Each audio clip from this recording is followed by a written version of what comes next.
So, what's your good name, sir? Satyanarayan Chaudhary. Satyanarayan जी, कहाँ से हैं? मैं जयपुर से हूँ मैम। जयपुर से। जी क्या दिक्कत रही है? मैम, दिक्कत मेरी काफ़ी मतलब जन्म से ही थी, एक तरह से मतलब जन्म का मतलब जब से मुझे याद है कि मेरे हमेशा जुकाम और बुखार ये शुरू से है। दो चीज़ें रही हैं। हाँ, तो स्टार्टिंग में तो जैसे कई जगह देसी दवाइयाँ भी ली जब मैं छोटा था, घर वालों ने दिलाई।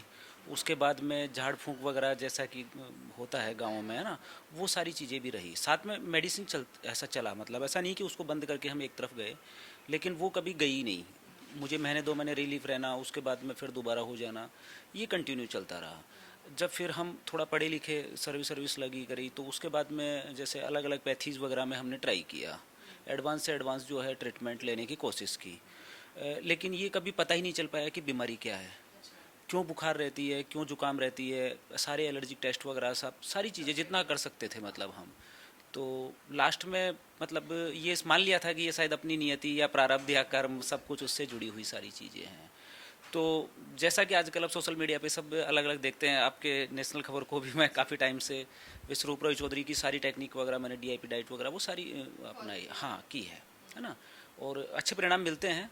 बट कहीं जाके संतुष्ट हो जाना ये कहीं नहीं था अब तक मेरी लाइफ में तो। Everything was temporary था। जी जी, सब कुछ, हर चीज़, सारे योगा प्राणायाम, है ना। मैं सुबह 4 बजे उठना, 4:30 बजे उठना, उसके बाद पहाड़ में चले जाना, जहाँ पे मेरी जॉब है वहाँ पहाड़ नज़दीक है, तो वहीं जंगल में जाना, वो सारे किए मैंने कि मतलब सुबह में ब्रह्म मुहूर्त में, और कंटिन्यूसली किया। ऐसा नहीं कि मैंने 10 दिन करके छोड़ा या 15 दिन करके छोड़ा, कंटिन्यू लंबे टाइम तक किया, लेकिन पूरी तरह से इससे निजात नहीं पा पाया। फिर 15 दिन रिलीफ हुआ, फिर उस दोबारा वही सिचुएशंस जो है चलते चलते वापस बिगड़ गई, बुखार रहना और जुकाम रहना। तो सर का तो ज़्यादा इतना पुराना नहीं था, इनका तो शायद 2 4 5 महीनों से ही या 2 3 महीनों से ही मुझे पता चला था कि इस तरह से लीवर क्लिनजिंग, जिसका इससे कहीं कोई रिलेशन नहीं था। फिर मैंने ही जब खुद ही सोचा कि एक बार ये करके देखा जाए कि हो सकता है इसका कहीं ना कहीं कनेक्शन इससे हो, तो इसलिए मैं यहाँ पे आया। इंटरव्यू वगैरह मैंने सारे देखे थे, पर कहीं अपने आप को रिलेट नहीं कर पा रहा था इस बीमारी से, लेकिन खुद ही एक स्टेप उठाया कि नहीं, हो सकता है मेरा जो है कहीं कहीं, जब ये धीरे धीरे रिजल्ट्स आ रहे हैं कि पता चल रहा है कि इसका जो है इम्पैक्ट हार्ट पे भी जो है पड़ रहा है, दूसरी जगह पड़ रहा है, कहीं दूसरे परिणाम, है ना। तो इसलिए मैं आया था। और करने के बाद यह है कि जैसा कि दूसरे पेशेंट्स अपनी अपनी बीमारी में राहत महसूस कर रहे हैं, तो मुझे भी इसमें अभी तो राहत लग रही है।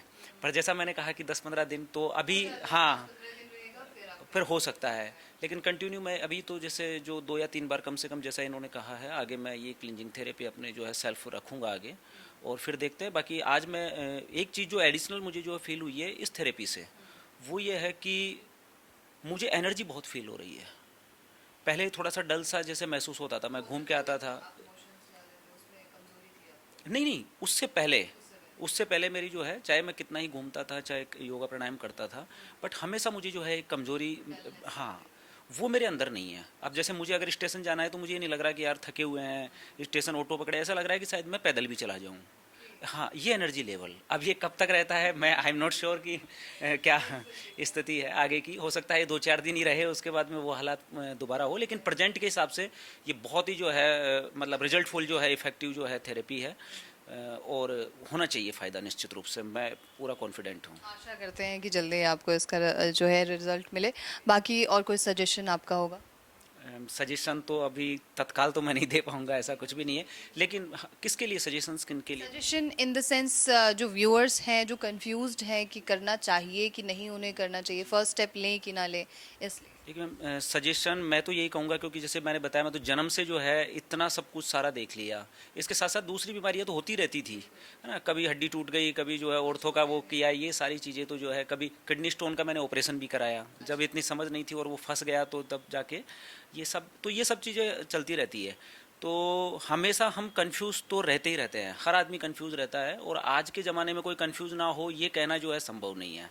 उसको इतना जो है चारों तरफ से मिलता है कि वो कंफ्यूज तो होगा ही, वो बाहर से दिखावा करता हो पढ़े लिखे होने का या बिल्कुल एक तरफा सोचने का, उलझनों से नहीं है, वो अंदर से तो है, वो बाहर से दिखा रहा है। मैं भी बहुत कंफ्यूज हूँ, यहाँ तक आया जब तक भी कंफ्यूज था, और जाने के बाद फिर कंफ्यूजन में पढ़ूंगा, निश्चित रूप से पढ़ूंगा।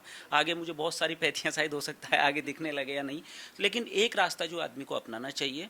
और शायद यहाँ से जिस प्रकार मैं फील कर रहा हूँ, जो अभी मैंने लास्ट में आपको बताया था, उससे मुझे लग रहा है कि कहीं ना कहीं हमें बहुत ज़्यादा समझने की ज़रूरत नहीं है, हमें करने की ज़्यादा ज़रूरत है।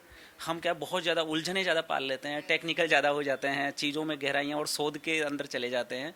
वो करने की आवश्यकता नहीं है। सिंपल सी अगर एक छोटी चीज़ भी हम पकड़ के जो है उसे रेगुलर करें और अपने दिमाग से कचरे को निकालें तो शायद उसके साथ साथ बीमारी भी निकल जाए। Very well sir, very well sir, thank you so much sir. धन्यवाद, धन्यवाद।